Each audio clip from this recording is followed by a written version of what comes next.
저는 오늘 어머니를 버렸습니다. 어려라. 그리고 10분 뒤 전화 한 통이 왔습니다. 어려 올라. 그때 알았습니다. 이건 실수가 아니었습니다. 박도연은 시동을 끄지 않았다. 히터 바람이 뜨거웠다. 뜨거움이 죄처럼 느껴졌다. 그는 운전대에 손을 올린 채 오래 움직이지 못했다. 조수석의 김정희는 비닐봉지를 무릎 위에 얹고 창밖만 봤다. 차가 멈춘 곳은 마을 끝이었다. 사람이 살지 않는 빈집이 한 채 서 있었다. 창문은 신문지로 막혀 있었고 마당은 잡초가 허리까지 올라왔다. 도연은 입을 열려다가 닫았다. 말이 나오면 모든 것이 확정될 것 같았다.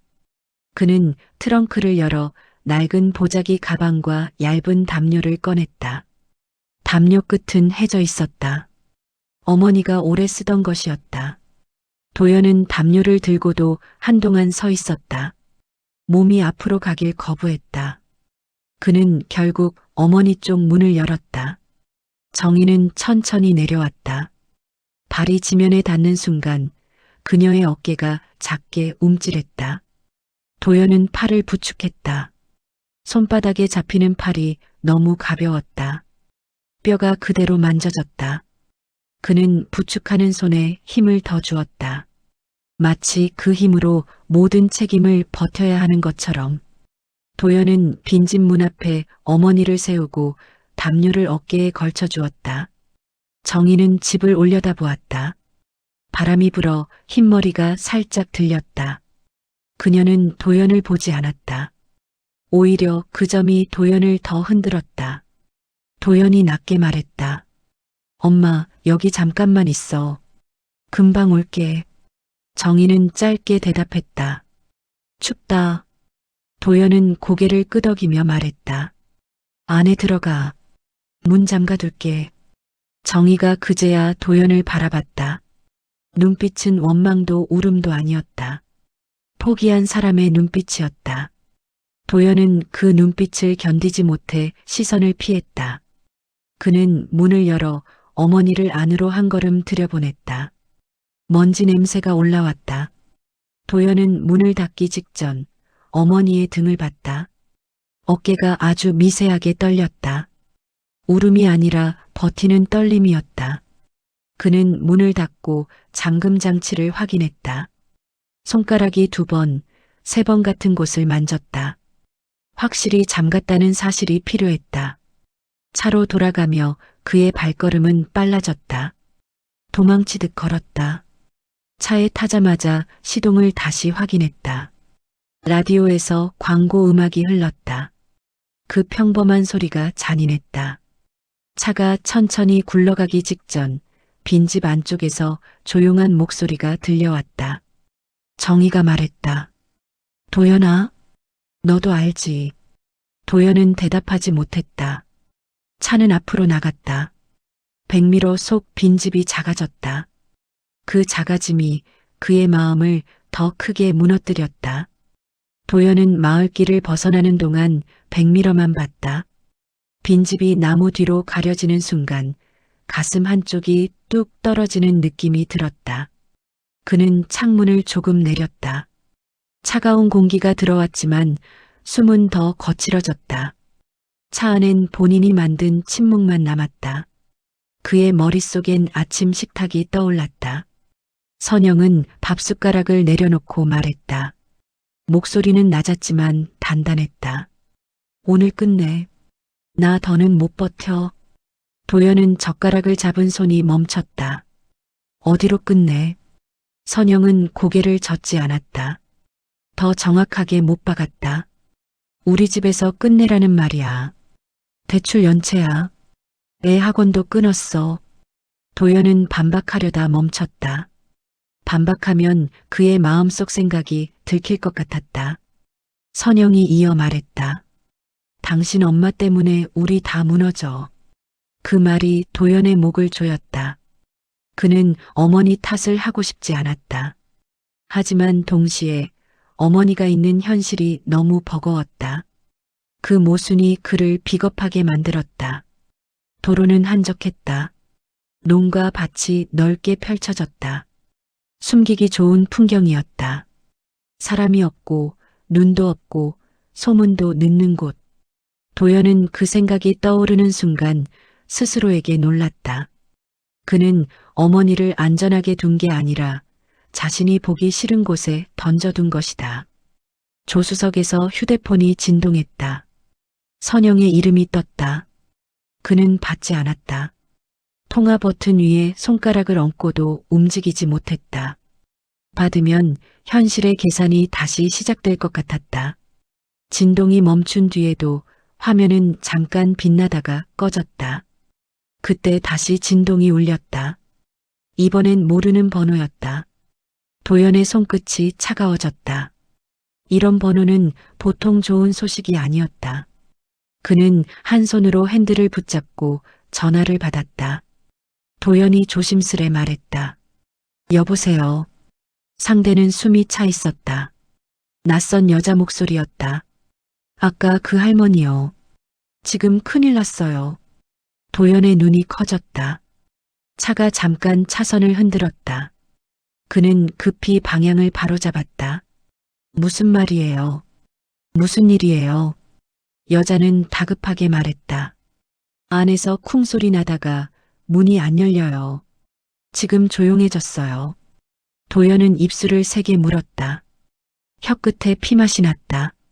그는 차를 돌려야 하는데 몸이 한순간 굳었다. 머릿속에 금방 올게라는 말이 터져나왔다.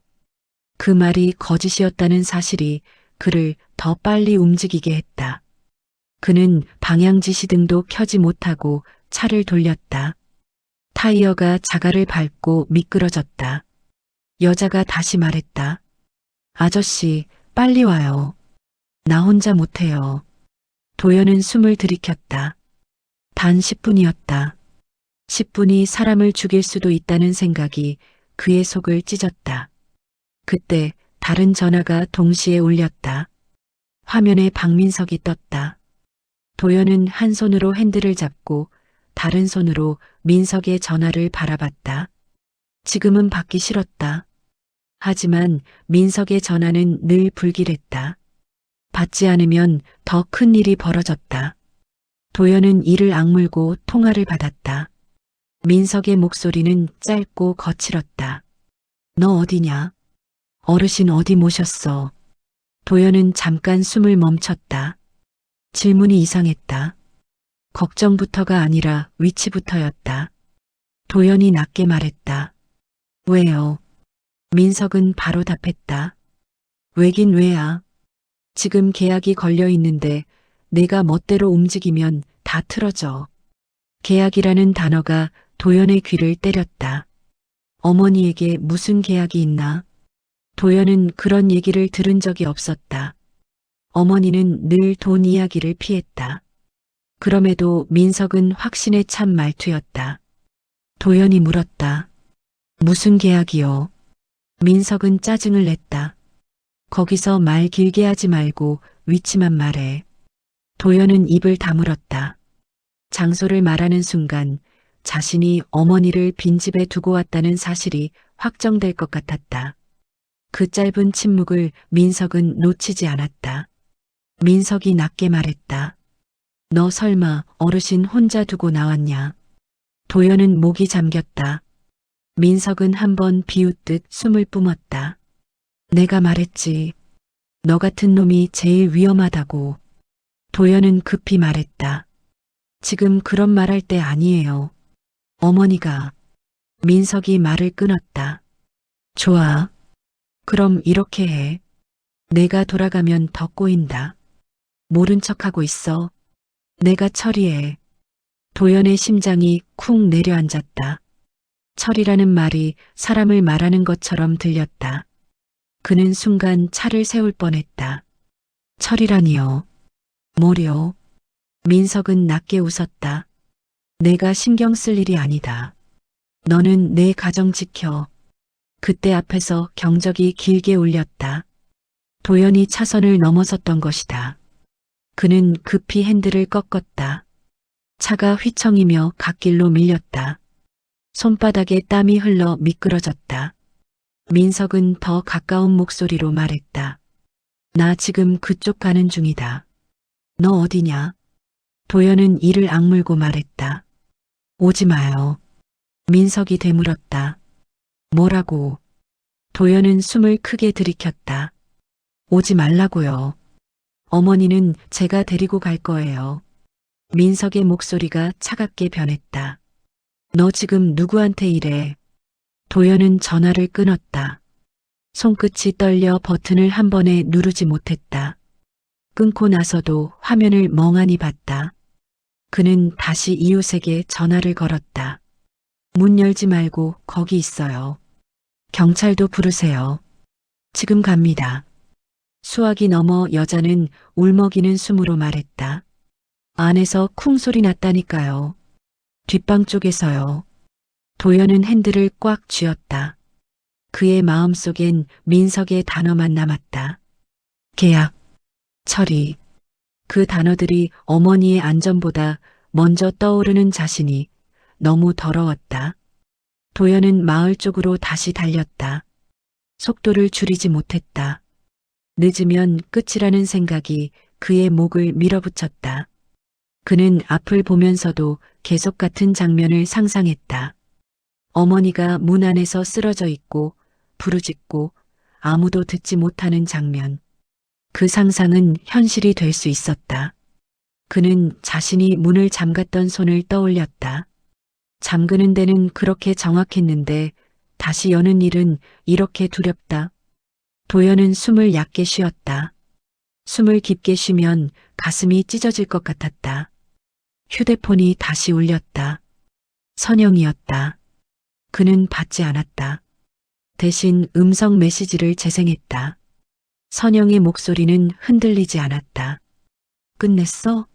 나 지금 진짜 마지막이야. 도연은 휴대폰을 조수석에 내려놓았다. 손을 놓는 순간 가정이라는 단어가 먼지처럼 흩어졌다. 그는 이웃에게 다시 전화를 걸었다. 경찰 불렀어요?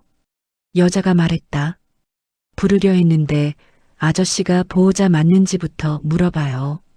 도연은 짧게 대답했다. 맞아요. 제가 보호자예요. 그 말이 그의 입에서 나오는 순간 혀가 무거워졌다. 보호자라는 단어는 책임인데 그는 책임을 피하려고 이곳까지 왔다. 마을 입구에 들어서자 길이 좁아졌다. 도연은 속도를 줄였다. 그제야 차가 얼마나 빨랐는지 알았다. 마음이 급하면 몸도 미쳐버린다. 빈집이 보이자 마당 앞에 한 여자가 서 있는 게 보였다. 최미란이었다. 그녀는 작업복 점퍼 차림으로 손을 크게 흔들었다. 얼굴이 벌겋게 달아올라 있었다. 도연은 차를 급히 세우고 내려 달려갔다. 어머니는요?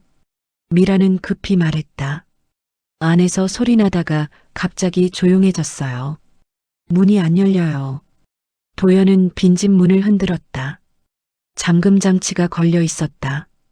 그는 주머니에서 열쇠를 꺼내려다 손이 헛돌았다. 열쇠가 바닥에 떨어졌다. 미란이 낮게 말했다. 손이 왜 그래요?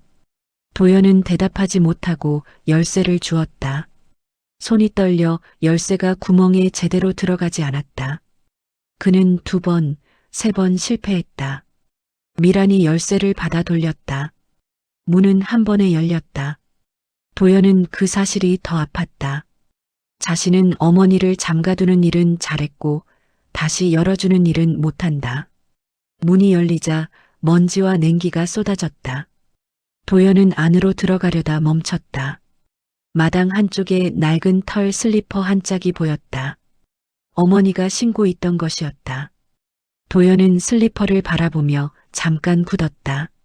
슬리퍼가 마당에 있다는 건 어머니가 밖으로 나왔거나 누군가 끌고 나왔다는 뜻이다. 도연의 눈이 흔들렸다. 그는 미란보다 먼저 안으로 들어갔다. 그리고 소리 없이 입술을 움직였다. 제발. 도연은 슬리퍼를 집어들었다. 안쪽은 차가웠다. 체온이 빠져나간 자리만 남아 있었다. 슬리퍼 옆에는 찢어진 약봉지가 떨어져 있었다. 알약 몇 개가 흙 위에서 굴렀다. 도연은 무릎을 꿇고 알약을 주어 손바닥에 올렸다. 손이 떨려 알약이 다시 떨어졌다. 그는 다시 주었다. 같은 행동을 반복하는 자신이 초라했다. 미란이 숨을 삼켰다. 아저씨, 저거 끌린 자국 같지 않아요? 도연은 고개를 들었다. 마당 흙바닥에 길게 선이 나 있었다. 누군가 무거운 것을 끌고 간 흔적이었다. 그 선은 집 뒤쪽으로 이어졌다. 발자국은 거의 없었다. 사람은 걸을 때 흔적이 남는다. 끌릴 때는 선이 남는다. 도연은 이를 악물었다. 혼자 걸어간 건 아니네요. 미란이 고개를 끄덕였다. 내가 봤을 땐 누가 급하게 끌고 갔어요. 도연은 집 안을 훑었다. 문턱 가까이에 담요가 반쯤 벗겨져 있었다. 자신이 어머니 어깨에 걸어준 담요였다. 담요 끝이 바닥을 쓸고 있었다. 마치 누군가 잡아당긴 것처럼. 도연은 담요를 집어들었다. 손끝에 먼지가 묻었다. 그는 그 먼지를 털지 못했다. 털면 어머니의 흔적이 사라질 것 같았다. 그는 큰 소리로 불렀다. 엄마. 하지만 목소리는 생각보다 작았다. 두려움이 목을 잡고 있었다. 그는 다시 불렀다. 엄마, 나야.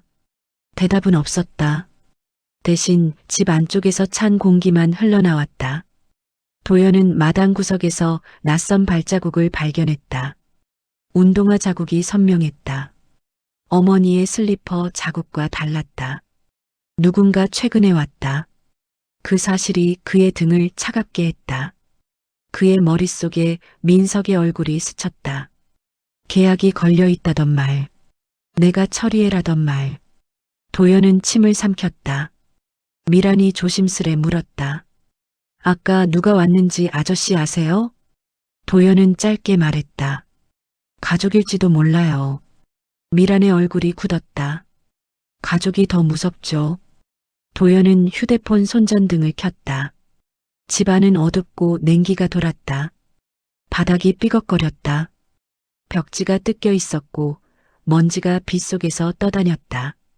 그때 아주 약한 소리가 들렸다.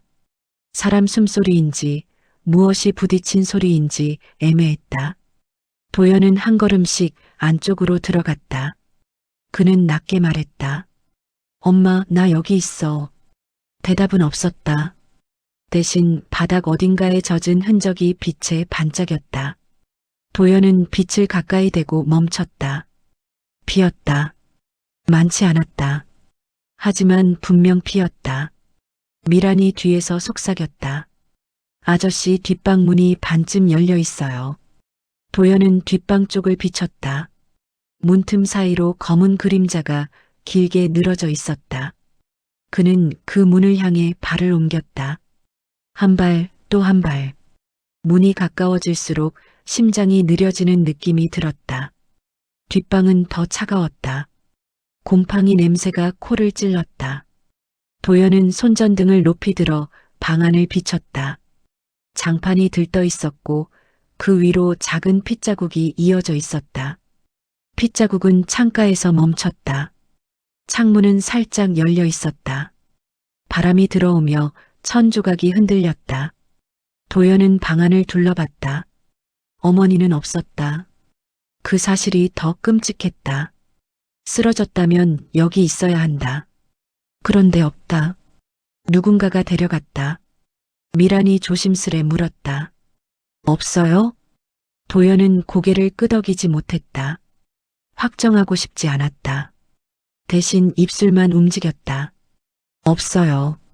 그때 밖에서 차 소리가 들렸다. 마당으로 들어오는 소리였다. 자갈 밟는 소리가 또렷했다. 도연의 몸이 굳었다. 미란도 숨을 삼켰다. 도연은 창문 틈으로 마당을 봤다. 검은 차 한 대가 멈춰섰다. 익숙한 차였다. 민석의 차였다. 도연의 속이 차갑게 식었다. 민석은 이곳을 알고 있었다. 아니, 이곳을 준비해둔 사람처럼 움직였다. 밖에서 느긋한 두드림이 들렸다. 급한 사람의 두드림이 아니었다. 주인이 온 듯한 박자였다. 민석이 말했다. 도연아, 안에 있냐? 도연은 이를 악물었다. 땀이 등줄기를 타고 내려갔다. 민석이 다시 말했다. 문 열어라. 이야기 좀 하자. 도연은 미란을 바라봤다. 미란의 얼굴엔 두려움과 분노가 섞여 있었다. 미란이 낮게 말했다. 저 사람 누구예요? 도연은 짧게 답했다. 사촌형이에요. 미란은 더 낮게 말했다. 말이 사촌이지, 눈빛이 돈이네요. 도연은 방 안에서 서랍을 열었다. 이유는 단순했다. 손을 놀리지 않으면 버틸 수 없었다. 서랍 안엔 낡은 수첩과 연필, 접힌 종이들이 있었다. 그는 종이를 펼쳤다가 다시 접었다. 지금은 글자가 들어오지 않았다.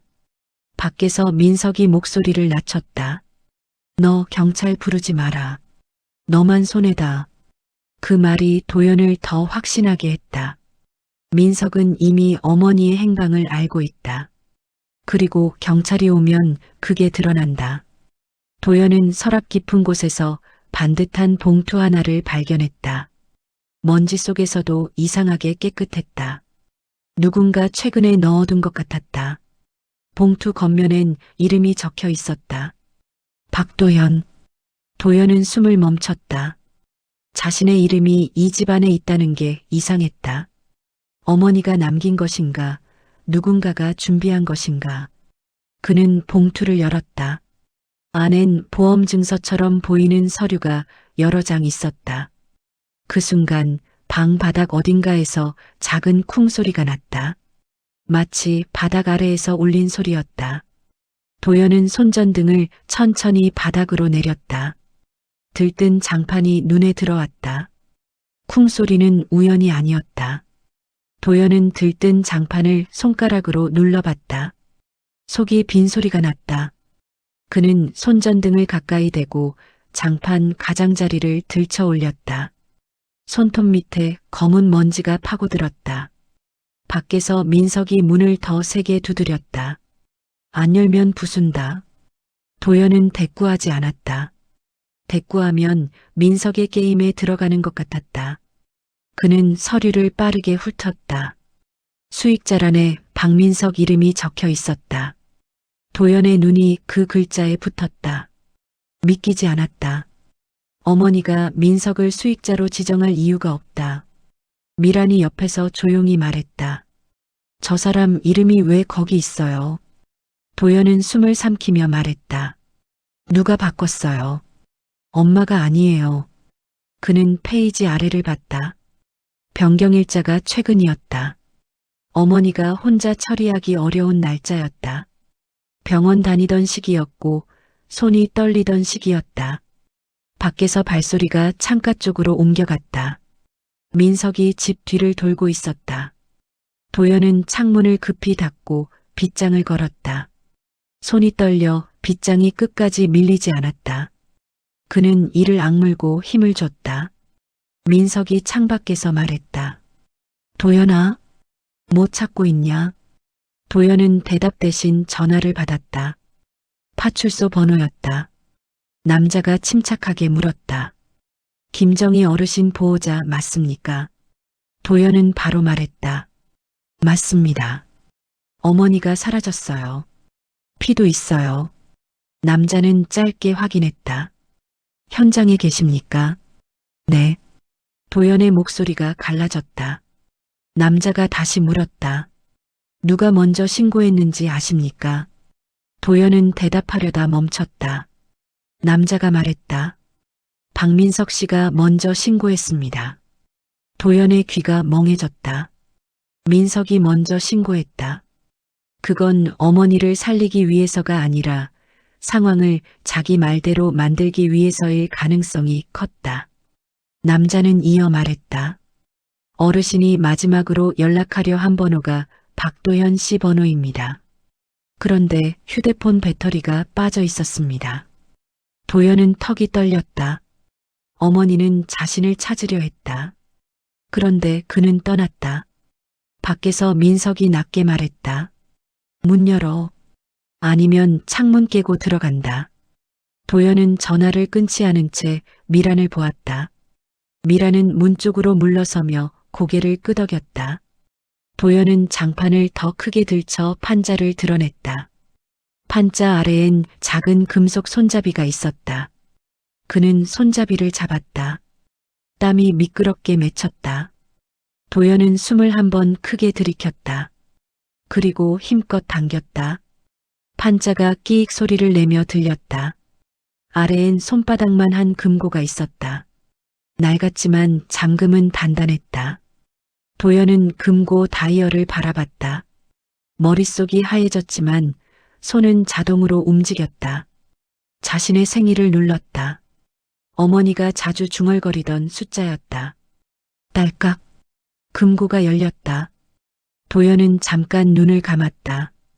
금고가 열리는 소리가 너무 크게 들렸다. 마치 어머니의 비밀이 밖으로 터져나오는 소리 같았다. 그가 뚜껑을 열자 문서들이 보였다.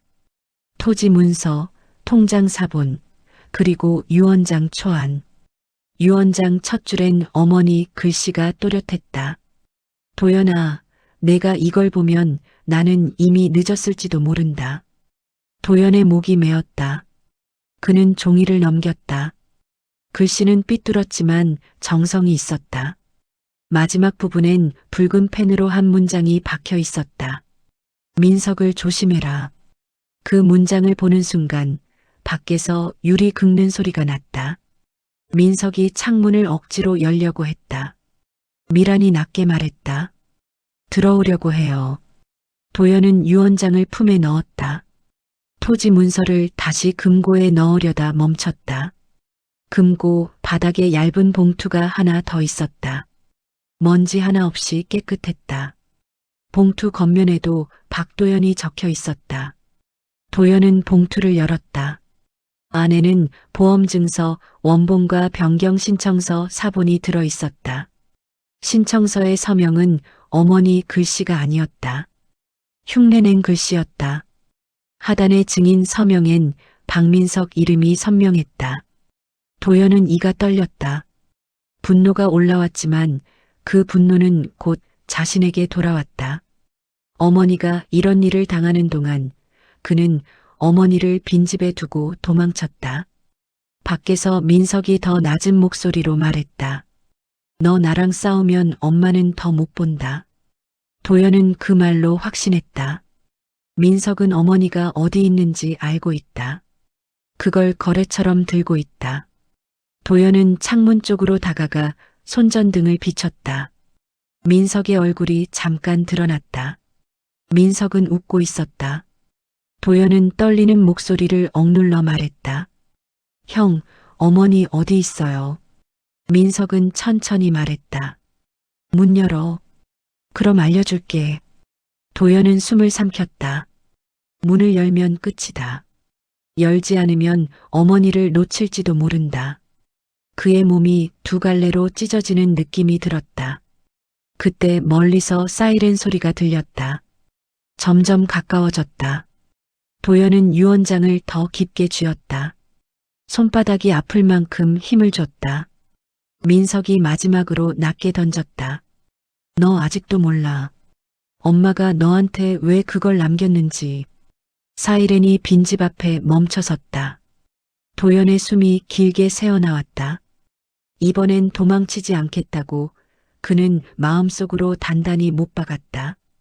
사이렌 소리가 빈집 앞에서 멈췄다. 파란 불빛이 창문에 번졌다. 박도연은 유언장을 가슴 안쪽에 더 깊게 밀어 넣었다. 손바닥이 얼얼했다. 금고에서 꺼낸 봉투와 서류가 땀에 젖을까봐 조심히 접어 품었다. 그는 숨을 한 번 길게 들이켰지만 폐가 끝까지 차지 않았다. 공기가 차갑고 무거웠다.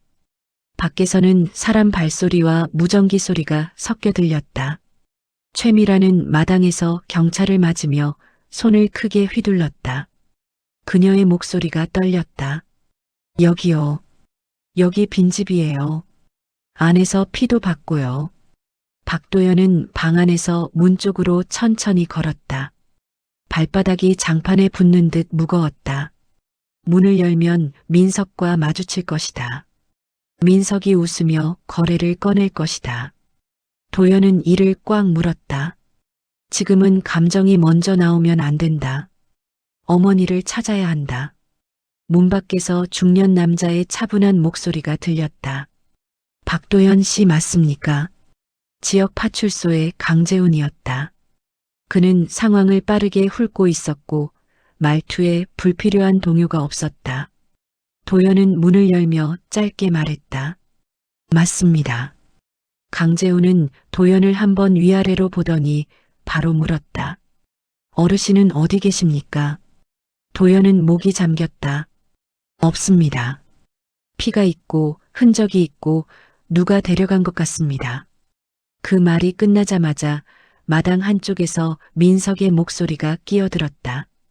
경찰까지 불렀어? 참 대단하다. 민석은 차 옆에 서 있었다. 표정은 여유로웠다. 위기 상황에서 나올 표정이 아니었다. 강재훈은 민석을 보며 신분을 확인했다. 박민석 씨 맞죠? 신고자. 민석은 어깨를 으쓱했다. 네. 어르신 걱정돼서요. 도연은 그 말을 듣자 속이 뒤틀렸다. 걱정. 그 단어가 민석 입에서 나오니 더 더러웠다. 도연은 억지로 입술을 다물었다. 여기서 싸우면 어머니는 더 멀어진다. 강재훈이 도연에게 말했다. 집 안부터 확인하겠습니다. 피가 어디에 있었습니까? 도연은 고개를 끄덕이며 길을 안내했다. 그 순간 민석이 낮게 덧붙였다. 도연아, 일 크게 만들지 마라. 도연은 대답하지 않았다. 대신 마음속으로 한 문장을 되풀이했다. 이번엔 도망치지 않는다. 강재훈은 손전등을 켜고 집 안으로 들어갔다. 발걸음이 조심스러웠다. 방바닥의 핏자국을 확인하고 창문 틈과 문고리 주변을 살폈다. 흔적을 놓치지 않으려는 눈빛이었다. 도연은 뒤에서 숨을 참고 따라갔다. 말 한마디가 불리하게 돌아갈 수 있다는 걸 알았다. 강재훈이 핏자국 앞에서 멈췄다. 양이 많지 않습니다. 넘어졌을 수도 있고 일부러 상처를 냈을 수도 있습니다. 도연은 참다 못해 말했다. 우리 엄마가 일부러 그럴 사람이 아닙니다. 강재훈은 감정 대신 사실을 붙였다. 가능성은 열어둬야 합니다. 그때 민석이 문턱에 기대며 말했다. 어르신이 요즘 정신이 좀 오락가락했잖아요. 사고 낼 수도 있죠. 도연의 눈빛이 민석을 향해 날카롭게 굳었다. 하지만 그는 말을 삼켰다. 대신 품 안의 봉투를 떠올렸다.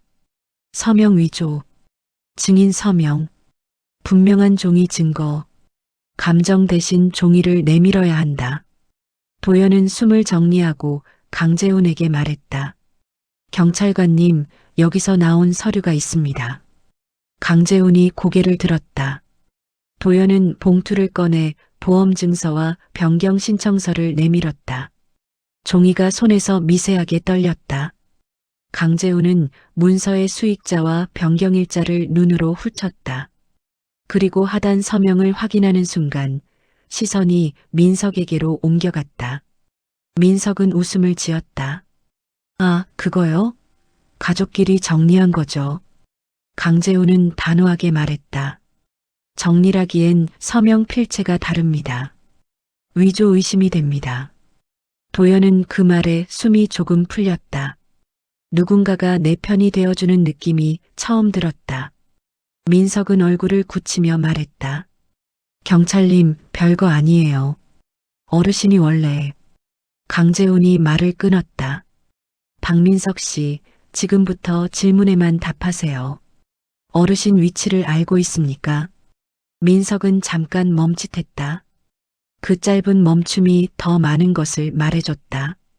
도연의 속이 얼음처럼 식었다. 민석은 알고 있다. 민석이 천천히 말했다. 제가 어떻게 알아요? 저도 찾는 중이었어요. 강재훈은 고개를 끄덕이며 무전기로 지시했다. 현장 주변 수색.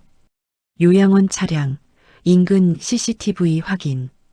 요양원 차량이라는 말에 도연의 심장이 크게 뛰었다. 민석과 요양원. 이미 선이 이어지고 있었다. 강재훈은 도연을 잠깐 밖으로 불렀다. 차가운 공기가 얼굴을 때렸다. 마당에서 미란이 떨리는 손으로 담배를 쥐고 있었다. 피우지 못하고 손끝만 떨고 있었다. 강재훈이 낮게 말했다. 박민석 씨가 먼저 신고했습니다. 보통은 보호자가 먼저 합니다. 도연은 고개를 숙였다. 제가 늦었습니다. 강재훈은 도연을 몰아붙이지 않았다. 대신 사실을 묻는다. 어르신을 이곳에 혼자 두셨습니까? 도연은 목이 타들어갔다. 거짓말이 목구멍까지 올라왔지만 삼켰다. 거짓은 지금 더 큰 죄가 된다. 그는 조용히 말했다. 네. 잠깐만 그럴 생각이었습니다. 강재훈은 짧게 한숨을 내쉬었다. 왜 여기였습니까? 도연은 입술을 깨물며 말했다. 집에 문제가 있었고 제가 판단을 잘못했습니다. 강재훈은 더 묻지 않았다. 대신 방향을 바꿨다. 박민석 씨가 계약을 언급했다고 했죠. 도연은 고개를 끄덕였다. 계약이 걸려 있다고요. 제가 움직이면 틀어진다고요. 강재훈의 눈빛이 날카로워졌다. 계약 종류가 무엇인지 아십니까? 도연은 고개를 저었다. 처음 듣습니다. 그때 민석이 마당으로 다가왔다. 표정은 여전히 여유롭지만 눈이 사나웠다. 그는 강재훈을 향해 말했다. 경찰님, 이거 가족 일입니다. 도연이가 감정적으로. 강재훈은 민석을 똑바로 바라보며 말했다. 가족 일이라도 실종 사건입니다. 그리고 문서 위조 의심이 있습니다. 민석의 미소가 사라졌다. 위조라뇨. 말이 너무 세시네. 도연은 민석의 얼굴을 보며 깨달았다. 민석은 경찰이 오기 전에 판을 깔고 싶었던 것이다. 먼저 신고하면 찾는 사람이 된다. 가져간 사람이 아니라. 도연은 낮게 말했다. 형, 어머니 어디 있어? 민석은 도연에게만 들리게 속삭였다. 너는 정말 끝까지 모르는구나. 도연은 한 발 다가섰다. 말해. 민석은 얇게 웃었다. 너 오늘 어머니 버렸잖아. 그 죄부터 해결해. 도연의 얼굴이 굳었다. 민석은 죄책감을 무기처럼 쥐고 있었다. 그 무기가 어디까지 갈지 도연은 두려웠다. 강재훈은 미란에게 진술을 요청했다. 미란은 마당 한쪽에서 손을 비비며 말했다. 저는 소리 듣고 뛰어왔어요. 처음엔 쿵 소리였고 그 다음엔 조용했어요. 강재훈이 묻는다. 누가 들어가는 걸 봤습니까? 미란은 잠깐 망설였다. 확실하진 않은데요. 집 뒤쪽으로 사람 그림자가 지나가는 걸 봤어요. 검은 점퍼였고 키는 이 사람 정도. 미란의 손끝이 민석을 향했다. 민석의 표정이 순간 굳었다가 다시 웃음으로 돌아갔다. 민석이 말했다. 아주머니, 밤에 그림자 잘못 본 거예요. 저는 방금 왔는데. 미란은 물러서지 않았다. 방금 왔으면 왜 차가 미리 들어와 있었는데요? 아까부터 엔진 소리 들렸어요. 민석의 웃음이 얇아졌다. 그건 내가 길을 헤매서. 강재훈은 민석의 말을 적지 않았다. 대신 미란에게 구체적으로 물었다. 그 그림자가 뭘 했습니까? 미란이 손을 움켜쥐었다. 뭔가를 끌고 가는 것 같았어요. 바닥이 쓸리는 소리 그 소리랑 비슷했어요. 도연의 가슴이 내려앉았다. 끌고 갔다. 누군가 어머니를 끌고 갔다. 그 말이 현실이 되었다. 도연은 미란에게 떨리는 목소리로 물었다. 어머니 목소리는 들렸어요? 미란은 고개를 저었다. 처음엔 신음 같은 게 그 뒤엔 조용했어요. 강재훈이 무전기를 들었다. 요양원 차량, 흰색 또는 회색. 주변 도로 진입로 확인. 민석은 그 말을 듣자 눈동자가 흔들렸다. 아주 짧게, 하지만 분명히. 도연은 그 흔들림을 놓치지 않았다. 도연은 강재훈에게 조심스럽게 말했다. 아까 민석이 처리한다고 했습니다. 그 말이 사람을 말하는 것 같았습니다. 강재훈은 고개를 끄덕였다. 그 발언은 기록하겠습니다. 민석이 목소리를 높였다. 야, 너 지금 나를 범인 취급하냐? 도연은 민석을 똑바로 봤다. 눈이 붉어졌지만 목소리는 낮았다. 범인인지 아닌지 어머니가 어디 있는지로 증명해. 민석은 입술을 씹었다. 그 순간 도연은 민석이 지금 당장 공격할 수 있다는 걸 느꼈다. 민석의 눈빛이 돈과 분노로 번들거렸다. 마당에 또 다른 차가 들어왔다. 회색 승용차가 급히 멈춰섰다. 문이 열리자 이선영이 내렸다. 코트깃을 세운 채 주위를 한번 훑고 바로 도연을 찾았다. 선영의 얼굴은 창백했다. 하지만 눈빛은 흔들리지 않았다. 그녀는 도연 앞으로 걸어와 낮게 말했다. 당신 여기서 뭐 하는 거야? 도연은 대답을 못했다. 선영이 경찰을 보고 민석을 보고 미란을 보고 마지막으로 빈집을 봤다. 그 눈의 움직임이 빠르고 정확했다. 선영이 짧게 말했다. 어머니 없어? 도연이 겨우 고개를 끄덕이자 선영의 입술이 굳었다. 강재훈이 다가와 신분을 확인했다.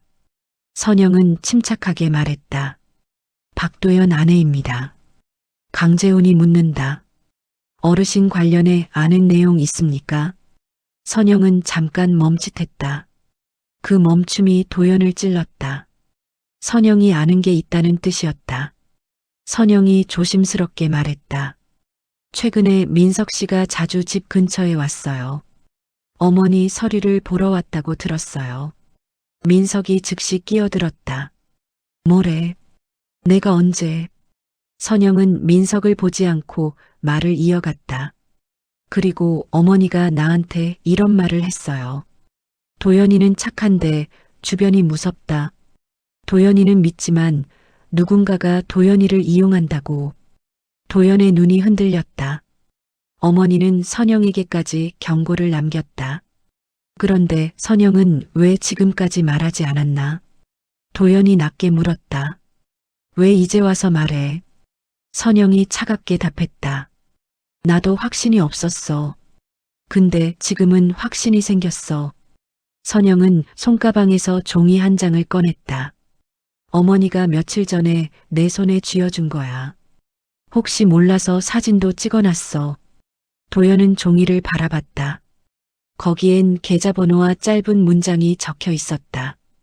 그 문장은 도연의 머리를 세게 때렸다. 그 돈은 도연이 것이 아니다. 도연은 숨이 멈췄다. 선영이 낮게 덧붙였다.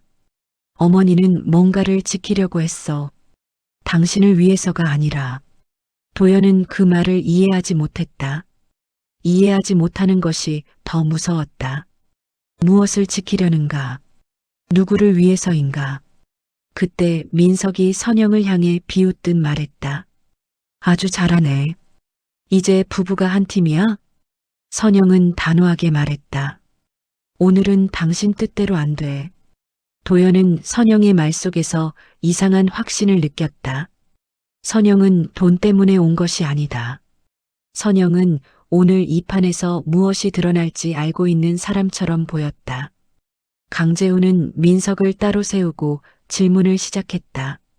민석은 처음엔 웃으며 대답했다. 저도 걱정돼서 왔어요. 찾고 있었어요. 하지만 질문이 구체로 들어갈수록 말이 짧아졌다. 강재훈이 물었다. 왜 신고를 먼저 했습니까? 민석은 어깨를 으쓱했다. 제가 빠르잖아요. 강재훈이 바로 되받았다. 어르신 휴대폰 배터리가 빠진 상태였습니다. 본 적 있습니까? 민석의 눈동자가 흔들렸다. 몰라요. 도연은 그 사이 민석에게 다가갔다. 민석은 강재훈이 잠깐 시선을 돌린 틈을 타 도연에게 속삭였다. 나랑 따로 얘기해. 도연은 낮게 말했다. 여기서 해. 민석은 혀를 찼다. 좋아. 그럼 여기서 해. 어머니 찾고 싶지? 그럼 내가 가진 종이 나한테 넘겨. 도연의 손이 저절로 가슴 쪽을 눌렀다. 유언장과 보험 서류가 있는 곳이었다. 민석은 그걸 알고 있었다. 민석이 말했다. 너 그거 가지고 있어도 못 써. 너 어머니 버린 놈이야. 법정 가면 내가 먼저 맞아. 도연은 목소리를 억눌렀다. 어머니 어디 있어? 민석은 가볍게 웃었다. 너 진짜 답답하다. 어머니는 안전해. 내가 안전하게 해뒀어. 그 말이 도연을 더 화나게 했다. 안전이라는 단어를 민석이 입에 올릴 자격이 없다. 도연이 말했다. 그 안전이 요양원이냐? 민석의 얼굴에서 미세하게 표정이 깨졌다. 도연은 그 틈을 놓치지 않았다. 민석은 다시 목소리를 낮췄다.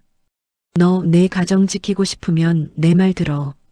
그럼 어머니는 조용히 넘어가. 너도 조용히 살아. 도연은 잠깐 침묵했다. 그 침묵은 고민이 아니라 결심을 가다듬는 시간이었다. 도연이 차분하게 말했다. 형, 난 조용히 못 살아. 오늘은. 민석이 도연을 노려봤다. 그럼 내가 다 잃어. 도연은 짧게 말했다. 이미 잃었어. 그때 강재훈이 민석에게 말했다. 박민석 씨 휴대폰 제출하십시오. 통화 내역 확인하겠습니다. 민석의 얼굴이 굳었다. 그는 손을 주머니에 넣지 못했다. 넣는 순간 무언가 숨긴 사람이 된다. 빼는 순간 무언가가 나온다. 민석은 잠깐 웃으려 했지만 웃음이 나오지 않았다. 강재훈은 마당에서 주변 도로 상황을 확인했다. 파출소 순찰차 한 대가 더 도착했고 수색은 넓어졌다. 미라는 손가락으로 마을 입구 방향을 가리켰다. 아까 흰색 봉고가 그쪽으로 빠져나갔어요. 여기 사람들 그런 차 안 타요. 강재훈은 즉시 무전으로 전했다. 흰색 봉고 마을 입구 방향. 번호판 확인 필요. 도연은 그 말을 듣고 심장이 뛰었다. 어머니가 그 봉고에 실려갔을 가능성이 크다. 그는 눈앞이 아찔했다. 선영이 도연 옆에서 낮게 말했다. 당신 민석 씨가 손뗀 서류들. 더 있어. 도연은 선영을 바라봤다. 선영은 휴대폰을 꺼내 사진을 보여줬다. 문서에 찍힌 인감도장이 어머니 것과 다르게 보였다. 선영은 조용히 말했다. 어머니 도장 예전에 내 앞에서 찍을 때 손이 이쪽으로 기울었어. 근데 이건 아니야. 도연은 말없이 고개를 끄덕였다. 선영은 생각보다 세밀했다. 강재훈이 도연에게 다가왔다.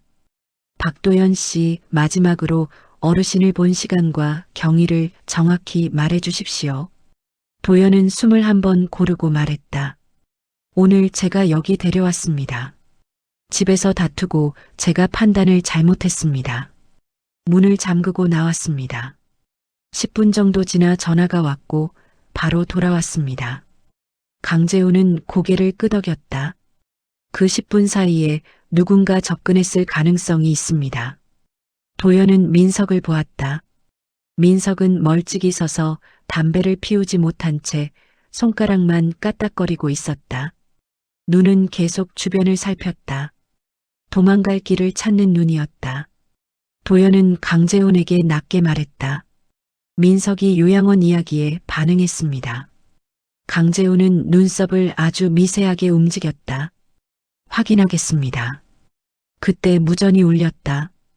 입구 쪽 CCTV에 흰 봉고 확인. 지역 요양원 로고가 보입니다. 도연의 숨이 크게 새어나왔다. 진짜였다. 어머니는 요양원 차량에 실려갔다. 강재훈이 단호하게 말했다. 해당 요양원 즉시 확인하겠습니다. 박민석 씨 동행하십시오. 민석이 한 발 물러섰다. 왜 내가? 강재훈은 짧게 답했다. 신고자이자 문서 관련자입니다. 민석의 눈이 도연을 찔렀다. 그 눈빛은 협박이었다. 내가 한 선택을 후회하게 해주겠다는 눈빛. 도연은 눈을 피하지 않았다. 그는 마음속으로 말했다.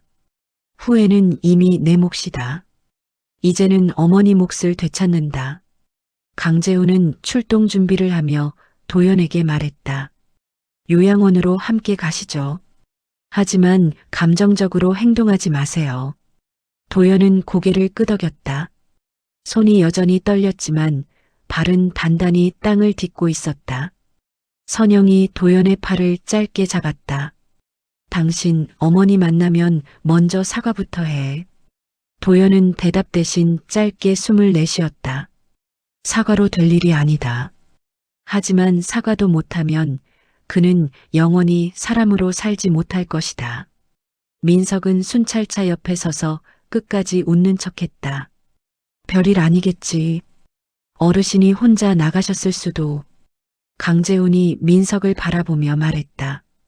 혼자 나가셨다면 왜 배터리가 빠져 있었습니까? 민석은 대답하지 못했다. 도연은 그 순간 어머니의 마지막 발신을 떠올렸다. 어머니는 분명히 도연에게 전화를 걸려고 했다. 그런데 배터리가 빠져 있었다. 어머니는 끝까지 아들을 찾았고 아들은 끝까지 외면했다. 그 공백이 도연의 속을 파고들었다. 미란이 조용히 말했다. 아저씨, 어머니 찾으면 꼭 안아줘요. 우리 엄마 생각나서 그래요. 도연은 고개를 끄덕였다. 말하면 울음이 나올 것 같아 입을 다물었다. 강재훈이 문서 봉투를 확인하며 말했다. 유언장 초안은 증거물로 보관하겠습니다. 하지만 어르신 의사가 담긴 자료이니 사본을 남겨두세요. 도연은 사본을 만들 틈이 없었다. 하지만 그는 유언장의 문장을 머릿속에 새겼다. 민석을 조심해라. 그 말은 단순한 경고가 아니라 어머니가 마지막으로 남긴 방향이었다. 순찰차 문이 열렸다. 강재훈이 운전석에 앉고 도연은 뒷좌석에 탔다. 민석은 다른 차에 태웠다. 서로 떨어뜨려야 한다는 판단이었다. 차가 출발하자 도연은 창밖을 바라봤다. 빈집이 멀어졌다. 불과 조금 전까지 그곳이 어머니의 세계였다. 그리고 자신이 만든 감옥이었다. 도연은 속으로 짧게 다짐했다. 어머니를 찾으면 먼저 묻지 않겠다. 왜 거기 있었냐고. 왜 나를 믿었냐고. 그런 질문은 모두 변명이다. 차가 큰 길로 올라서는 순간 도연의 휴대폰이 다시 울렸다. 화면에 선영의 이름이 떴다. 그는 이번엔 받았다. 선영의 목소리가 낮게 떨렸다. 도연아, 한 가지 더. 어머니가 그날 나한테 말했어. 민석이 아니라 내가 제일 위험하대. 도연은 숨을 멈췄다. 선영이 이어 말했다. 너는 착해서가 아니라 죄책감에 약하다고. 통화가 끝나자 도연은 눈을 감았다. 그 말이 가장 아팠다. 어머니는 민석보다 아들의 마음이 무너질 걸 더 걱정했다. 차는 요양원 방향으로 달렸다. 도연의 손이 무릎 위에서 천천히 주먹을 쥐었다. 이제부터는 누구의 말이 아니라 어머니의 얼굴로 진실을 확인해야 했다. 순찰차가 요양원 앞에서 멈췄다. 회색 건물은 깨끗해 보였지만 창문은 모두 닫혀 있었다. 밤이 아닌데도 내부는 어둡게 느껴졌다. 박도연은 차에서 내리며 잠시 발을 떼지 못했다. 이 문을 열면 어머니의 상태를 마주해야 한다. 괜찮을 수도 있고 이미 늦었을 수도 있다. 그 가능성들이 한꺼번에 몰려왔다. 강재훈은 먼저 걸음을 옮겼다. 출입문 옆 명패를 확인하고 무전으로 이름을 불렀다. 잠시 후 중년 여성 직원이 문을 열었다. 놀란 표정이었다. 예상하지 못한 방문이었다. 강재훈은 차분히 말했다. 김정희 어르신이 이곳에 있습니까? 직원은 잠깐 머뭇거리다 대답했다. 오늘 입소 예정은 없는데요. 그 말에 도연의 가슴이 조여왔다. 그럼 어디로 간 건가? 민석은 다른 차에서 내리며 웃듯 말했다. 보셨죠? 괜히 난리친 거예요. 강재훈은 직원에게 다시 물었다. 오늘 차량 이동 기록 확인하겠습니다. 직원은 당황한 얼굴로 안쪽을 돌아봤다. 잠시만요. 도연은 그 틈에 출입문 안을 들여다봤다. 복도 끝에 휠체어 하나가 보였다. 그 휠체어에 어머니가 앉아 있는 모습이 겹쳐 보였다. 그는 무릎에 힘을 줘 서 있었다. 무너지면 안 된다. 지금은 요양원 사무실은 정리되어 있었지만 공기가 무거웠다. 직원은 컴퓨터를 켜고 입소 기록을 열었다. 강재훈은 화면을 가까이 들여다봤다. 직원이 말했다. 이상하네요. 오전에 한 분 오셨던 것 같기도 한데 기록이 없어요. 그 말이 더 위험했다. 기록이 없다는 건 지웠다는 뜻이다. 강재훈이 낮게 말했다. 오늘 차량 운행 기록을 보여주세요. 직원은 마지못해 파일을 열었다. 흰 봉고차 사진이 화면에 떴다. 운행 시간은 정확히 빈집에서 어머니가 사라진 시각과 맞아떨어졌다. 도연의 손이 떨렸다. 그는 화면에서 눈을 떼지 못했다. 강재훈이 물었다. 이 차량에 탑승한 분 확인 가능합니까? 직원은 입술을 깨물었다. 보호자 동의서가 있어야. 그 순간 민석이 끼어들었다. 보호자 동의서라면 내가 썼습니다. 도연은 고개를 번쩍 들었다. 민석은 서류를 꺼내 흔들었다. 어르신이 요양원 가길 원하셨어요. 강재훈은 서류를 받아들고 필체를 확인했다. 잠깐의 정적. 강재훈이 단호하게 말했다. 이 서명은 어르신 필체가 아닙니다. 민석의 얼굴이 굳었다. 사무실 문이 열리며 다른 직원이 급히 들어왔다. 숨이 가빴다. 아까 어르신 한 분 계셨어요. 도연의 심장이 크게 뛰었다. 그는 직원 쪽으로 한 발 다가섰다. 직원이 말을 이었다. 조용히 앉아 계셨는데 계속 전화기를 찾으셨어요. 도연은 입술을 떨며 물었다. 뭐라고 하셨어요? 직원은 잠시 생각하다 말했다. 아들 번호를 찾는다고 계속 이름을 부르셨어요. 도연이라고. 그 말이 도연의 가슴을 찔렀다. 어머니는 이곳에서도 아들을 불렀다. 버려진 순간부터 지금까지 계속. 강재훈이 빠르게 물었다. 지금은 어디 있습니까? 직원은 고개를 저었다. 잠깐 사이에 이동했어요. 원장 지시로. 도연은 민석을 바라봤다. 민석의 눈은 바닥을 향해 있었다. 더 이상 웃지 않았다. 강재훈은 원장실 문을 두드렸다. 안에서 중년 남자가 나왔다. 얼굴은 침착했지만 손이 미세하게 떨리고 있었다. 강재훈이 말했다. 김정희 어르신에 대해 설명해 주시죠. 원장은 잠시 침을 삼켰다. 보호자 요청으로 잠시 보호만 했습니다. 도연은 참지 못하고 말했다. 그 보호자 누굽니까? 원장은 민석을 힐끗 봤다. 그 시선 하나로 충분했다. 강재훈은 목소리를 낮췄다. 무단 보호, 기록 삭제, 서명 위조. 상황이 좋지 않습니다. 원장은 결국 고개를 숙였다. 돈이 오가긴 했습니다. 그 말에 공기가 얼어붙었다. 도연은 속이 비틀렸다. 어머니가 사람 취급이 아니라 거래 대상이 된 순간이었다. 강재훈은 단도직입적으로 물었다. 어르신은 지금 어디 계십니까? 원장은 잠시 망설이다 말했다. 병원으로 옮겼습니다. 도연의 다리가 풀렸다. 병원이요? 원장은 고개를 끄덕였다. 넘어지면서 머리를 조금 다치셨습니다. 심각하진 않다고 들었습니다. 그 말에 도연은 숨을 크게 내쉬었다. 아직 늦지 않았다. 아직은. 강재훈은 즉시 병원 이름을 확인했다. 민석은 아무 말도 하지 못했다. 그저 서 있었다. 도연은 그 순간 깨달았다. 민석은 어머니를 완전히 없애려 한 게 아니다. 살아있으되 말하지 못하게 하려 했다. 조용히 서류만 남기고 차가 다시 출발했다. 이번엔 병원이었다. 도연은 창밖을 보며 손을 무릎 위에 올려두었다.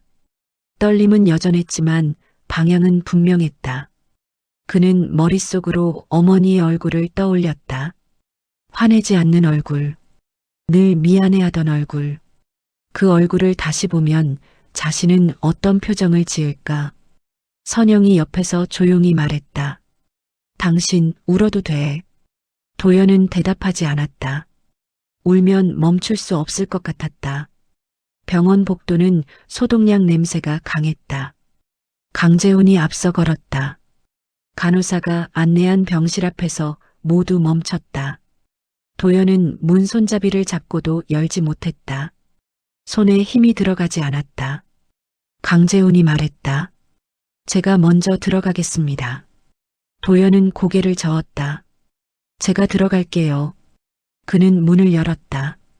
병실 안은 조용했다. 김정희는 침대에 누워 있었다. 머리에 붕대가 감겨 있었고 눈은 떠 있었다. 도연은 그 눈과 마주쳤다. 정희의 눈이 천천히 흔들렸다. 그리고 입술이 움직였다. 도연아. 그 한마디에 도연은 무너졌다. 다리가 힘을 잃었다. 그는 침대 옆에 주저앉았다.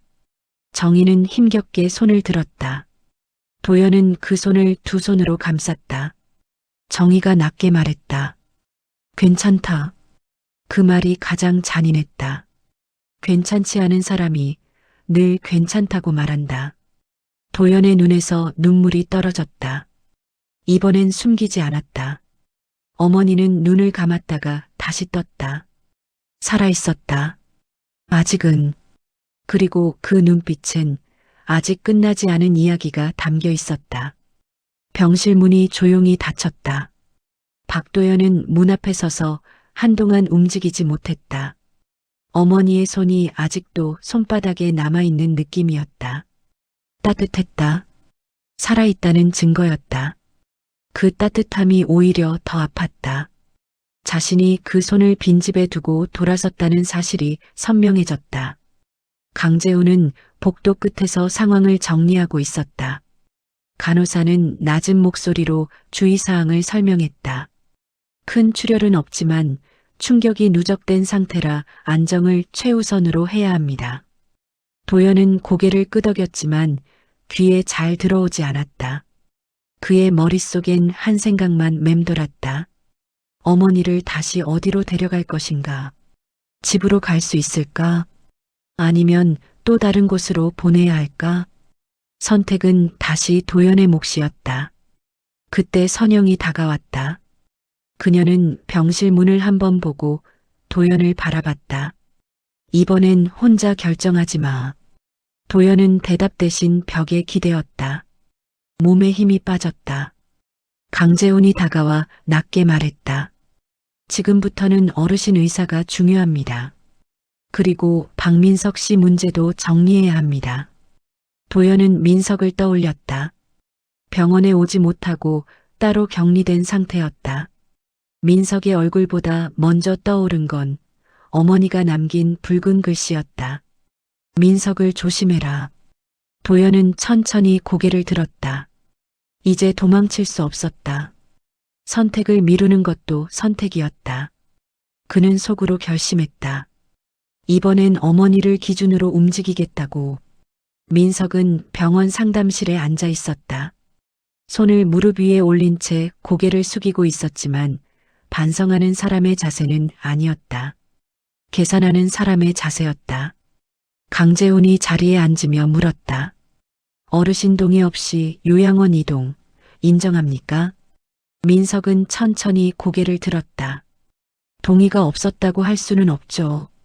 말로는 동의했으니까. 도연의 눈빛이 차가워졌다. 엄마가 언제? 민석은 도연을 보며 말했다. 그날 전날 내가 없을 때 도연은 즉시 병실의 어머니를 떠올렸다. 말이 느려지고 자주 잊고 사람 눈치를 보던 모습. 그 상태를 민석은 이용했다.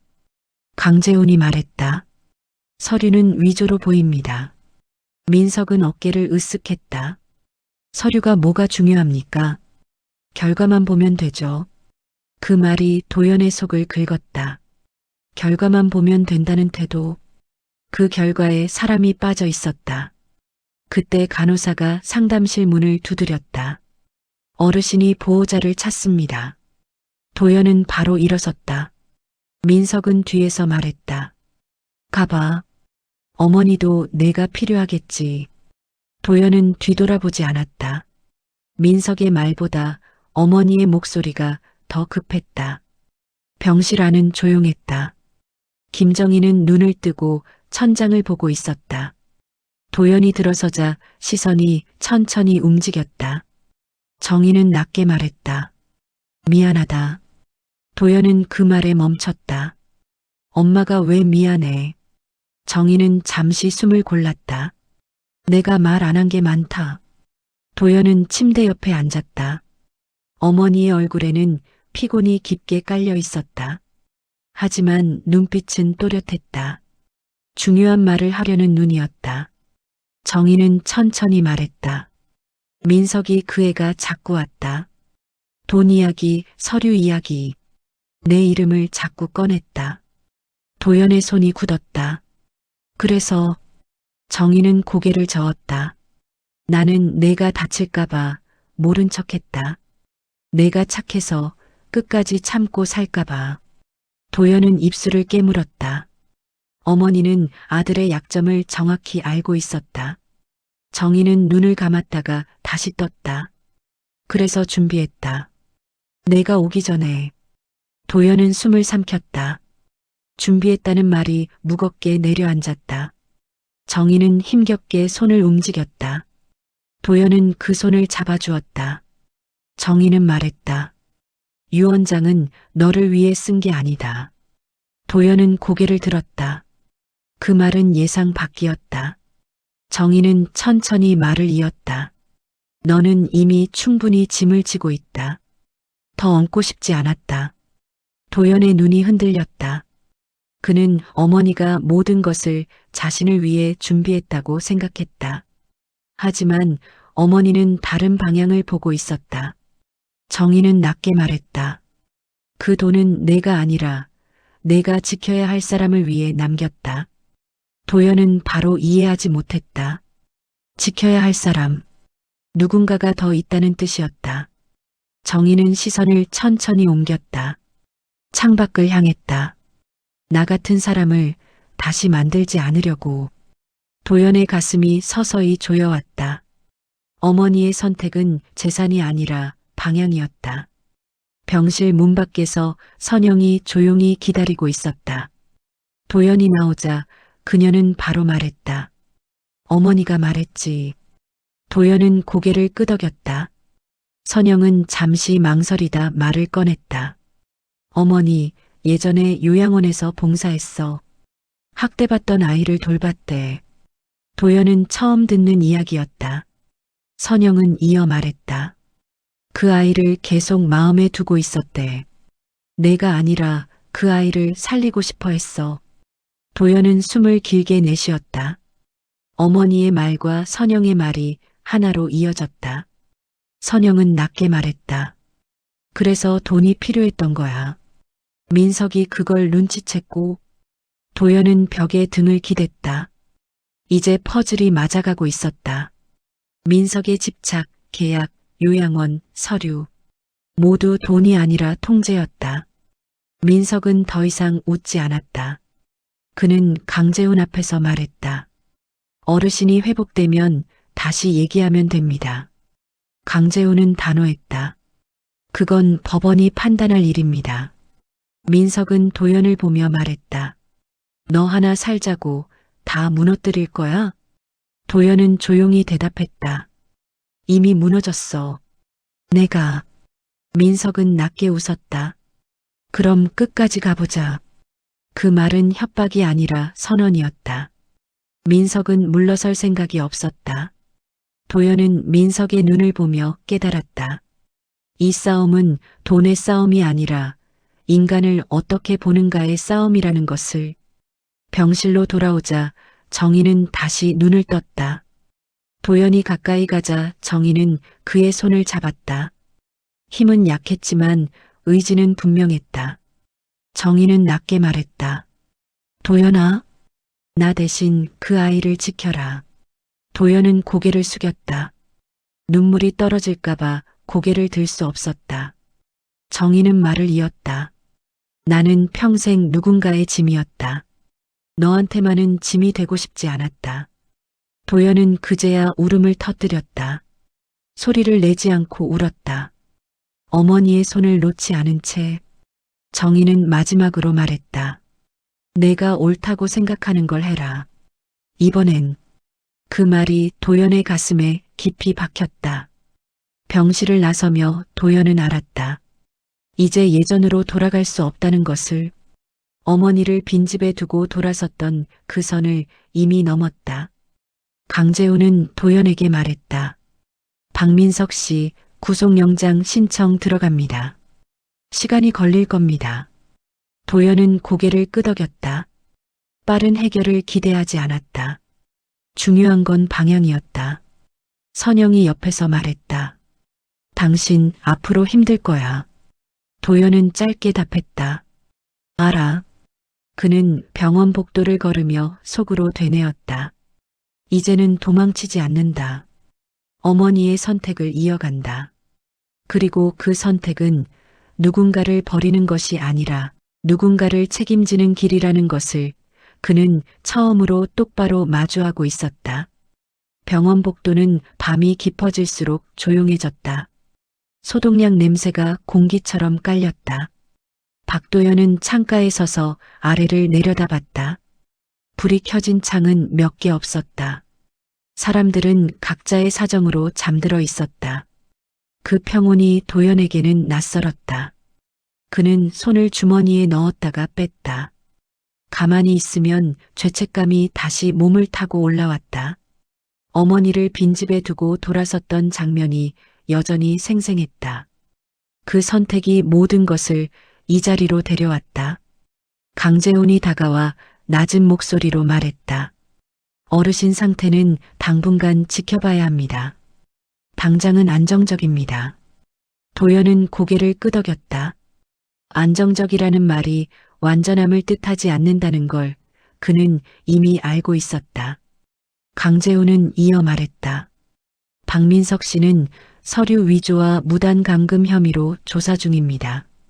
하지만 가족 문제라 시간이 걸릴 수 있습니다. 도연은 짧게 숨을 내쉬었다. 빠른 정의를 기대하지 않았다. 다만 더 늦지 않기를 바랄 뿐이었다. 그는 병실 문을 바라봤다. 문 안에는 어머니가 있다. 문 밖에는 그의 선택이 있다. 도연은 그 경계에서 서 있었다. 조사실에서 나온 민석은 더 이상 웃지 않았다. 얼굴은 굳어 있었고 눈에는 분노가 고여 있었다. 그는 도연을 보자 낮게 말했다. 너 때문에 여기까지 왔다. 도연은 민석을 피하지 않았다. 형이 만든 길이야. 민석은 비웃듯 숨을 뿜었다. 너 하나 살자고 가족 다 찢어놓는 거야.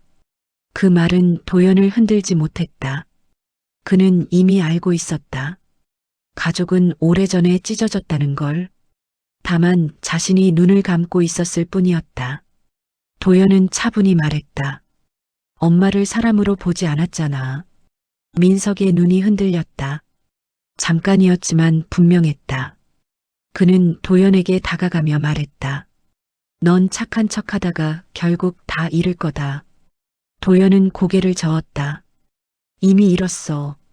그래서 이제는 숨길 게 없어. 민석은 더 말하지 않았다. 경찰이 그를 데려갔다. 그의 발걸음은 무거웠지만 후회보다는 분노가 남아 있었다. 도연은 그 뒷모습을 보며 깨달았다. 민석은 끝까지 돈을 잃은 걸 아파할 뿐 사람을 잃은 건 느끼지 못한다는 것을. 병실로 돌아오자 김정희는 잠들어 있었다. 숨은 고르고 얕았다. 도연은 의자에 앉아 그 숨결을 바라봤다. 하나하나 새듯이. 어머니의 얼굴은 평온했다. 세상의 소음에서 잠시 벗어난 얼굴이었다. 도연은 그 얼굴을 보며 자신이 놓친 시간들을 떠올렸다. 함께 밥을 먹던 시간, 말없이 텔레비전을 보던 저녁. 그 모든 평범한 시간이 얼마나 귀했는지 이제야 알았다. 정희의 눈이 천천히 떴다. 도연은 몸을 앞으로 기울였다. 정희는 낮게 말했다. 다 끝났냐? 도연은 고개를 저었다. 아직? 정희는 미세하게 웃었다. 그래도 이제 시작은 했구나. 도연은 그 말에 목이 메었다. 시작이라는 단어가 그에게는 너무 늦게 온 선물 같았다. 정희는 다시 눈을 감았다. 도연은 그 손을 조심히 잡았다. 이번에는 놓지 않았다. 다음 날 아침 선영이 병실을 찾았다. 그녀는 창가에 서서 말했다. 집으로 모시기엔 아직 준비가 안 돼. 도연은 고개를 끄덕였다. 알아. 선영은 잠시 망설이다 말을 이었다. 그리고 우리도 끝내야 할 것 같아. 그 말은 조용했지만 단호했다. 도연은 놀라지 않았다. 이미 예상하고 있었다. 도연은 짧게 말했다. 그래. 선영은 그 반응에 잠깐 흔들렸다. 붙잡지 않네. 도연은 창밖을 보며 말했다. 붙잡으면 또 누군가를 버리게 될 것 같아. 선영은 아무 말 없이 고개를 끄덕였다. 그녀는 떠날 준비를 하고 있었다. 이별은 싸움이 아니라 결정이었다. 도연은 알았다. 집으로 돌아갈 수 없는 이유는 어머니 때문이 아니라 자신이 더 이상 예전의 자신이 아니기 때문이라는 걸. 강재우는 도연에게 서류 몇 장을 건넸다. 어르신의 의사를 반영해 보호자 변경 절차를 진행할 수 있습니다. 도연은 서류를 받았다. 종이의 무게가 묵직했다. 이것은 권리가 아니라 책임이었다. 그는 서류를 내려다보며 말했다. 제가 할 수 있을까요? 강재우는 짧게 답했다. 하려는 사람이 하는 겁니다. 그 말이 도연의 가슴에 남았다. 잘할 수 있는가 보다 하려는가가 중요했다. 도연은 펜을 잡았다. 손이 떨렸지만 멈추지 않았다. 이름을 쓰는 순간 그는 더 이상 도망칠 수 없다는 걸 스스로에게 확인했다. 며칠 뒤 도연은 선영에게서 받은 주소로 향했다. 작은 시설이었다. 낡았지만 깔끔했다. 안에서 한 아이가 나왔다. 아이는 경계하는 눈으로 도연을 봤다. 도연은 무릎을 굽혀 눈높이를 맞췄다. 괜찮으면 잠깐 이야기할래. 아이는 대답하지 않았지만 도망치지도 않았다. 도연은 조심스럽게 말했다. 어떤 할머니가 널 많이 걱정했어. 아이의 눈이 잠깐 흔들렸다. 도연은 그 반응으로 충분했다. 그는 더 말하지 않았다. 설명은 나중에 해도 된다. 중요한 건 이 순간을 놓치지 않는 것이었다. 병실에서 정희는 도연의 이야기를 들었다. 아이를 만났다는 말에 그녀의 입가가 아주 작게 올라갔다. 정희는 힘겹게 말했다. 그럼 됐다. 도연은 고개를 숙였다.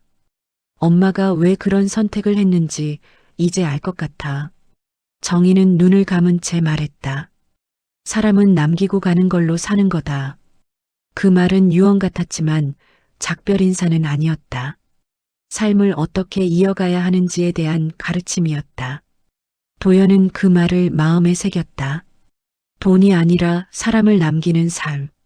정희는 다시 잠들었다. 숨은 여전히 고르고 약했다. 도연은 그 숨이 오래 이어지길 바랐다. 해가 기울 무렵 도연은 병원 옥상에 섰다. 바람이 불었다. 그는 그 바람을 피하지 않았다. 빈집 앞에서 돌아섰던 날도 바람이 불었다. 그때 그는 도망쳤다. 오늘은 다르다. 도연은 속으로 말했다. 다시는 버리지 않겠다. 사람도 책임도 나 자신도. 그는 휴대폰을 꺼내 저장된 번호를 하나씩 지웠다. 필요 없는 관계, 두려움으로 이어진 끈들을 정리했다. 마지막으로 어머니 번호를 눌렀다. 연결음이 울렸다. 병실에서 간호사가 전화를 받아 어머니에게 건넸다. 정희의 목소리가 들렸다. 왜 전화했냐? 도연은 짧게 대답했다. 그냥. 정희는 잠시 침묵하다 말했다. 그래. 그럼 됐다. 통화가 끝나자 도연은 하늘을 올려다봤다. 어둠이 내려오고 있었다. 하지만 그는 알았다. 이제부터의 밤은 도망이 아니라 책임 위에서 시작된다는 것을.